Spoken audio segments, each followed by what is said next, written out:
ಕರ್ನಾಟಕ ತುಳು ಸಾಹಿತ್ಯ ಅಕಾಡೆಮಿ ಮತ್ತು ಮಂಗಳೂರು ಮಹಾನಗರ ಪಾಲಿಕೆಯ ವತಿಯಿಂದ ನಗರದ ಕುದ್ಮಲ್ ರಂಗರಾವ್ ಪುರಭವನದಲ್ಲಿ ತುಳು ನಾಟಕ ಪರ್ವವನ್ನು ಆಯೋಜಿಸಲಾಗಿದ್ದು 4ನೇ ದಿನದಂದು ಸೀತಾರಾಮ ಕುಲಾಲ್ ರಚನೆಯ ಮಣ್ಣದ ಮಗಲ್ ನಾಟಕ ಪ್ರದರ್ಶನಗೊಂಡಿತು. ಮಂಗಳೂರಿನ ಕುದ್ಮಲ್ ರಂಗರಾವ್ ಪುರಭವನದಲ್ಲಿ ನಡೆಯುತ್ತಿರುವ ತುಳು ನಾಟಕ ಪರ್ವದ 4ನೇ ದಿನದಂದು ಸೀತಾರಾಮ ಕುಲಾಲ್ ರಚನೆಯ ಮಣ್ಣದ ಮಗಲ್ ನಾಟಕ ಪ್ರದರ್ಶನಗೊಂಡಿತು. ಇನ್ನು ಸಮಾರಂಭದಲ್ಲಿ ನಾಟಕ ರಚನೆಕಾರ ಸೀತಾರಾಮ್ ಕುಲಾಲ್ ಅವರನ್ನು ಸನ್ಮಾನಿಸಲಾಯಿತು.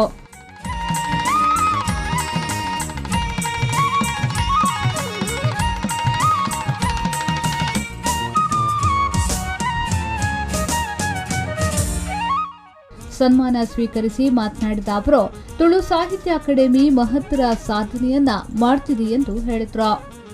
ತುಳು ಸಾಹಿತ್ಯ ಅಕಾಡೆಮಿ ಸಾಧನೆ ಬಹಳ ಸಂತೋಷ.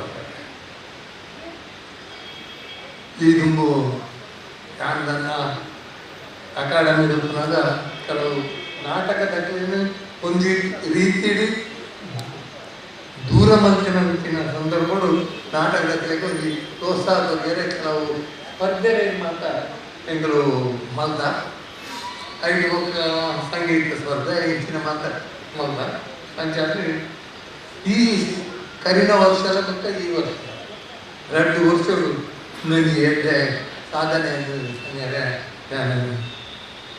ತುಂಬ. ಈ ವೇಳೆ ತುಳು ಸಾಹಿತ್ಯ ಅಕಾಡೆಮಿಯ ಅಧ್ಯಕ್ಷರಾದ ಎಸಿ ಭಂಡಾರಿ, ಕಲಾ ನಿರ್ದೇಶಕ ತಮಲಕ್ಷ್ಮಣ್, ನಾಟಕದ ನಿರ್ದೇಶಕ ಕಿಶೋರ್ ಡಿ ಶೆಟ್ಟಿ, ಸದಸ್ಯ ತಾರನಾಥ್ ಗಟ್ಟಿ, ತುಳು ಸಾಹಿತ್ಯ ಅಕಾಡೆಮಿಯ ರಿಜಿಸ್ಟ್ರಾರ್ ಚಂದ್ರಹಾಸ್ ರೈ ಮತ್ತಿತರರು ಉಪಸ್ಥಿತರಿದ್ದರು. ಸೀತಾರಾಮ್ ಕುಲಾಲ್ ರಚನೆಯ ಮಣ್ಣದ ಮಗಲ್ ನಾಟಕ ಇದೇ ವೇಳೆ ಪ್ರದರ್ಶನಗೊಂಡಿತು.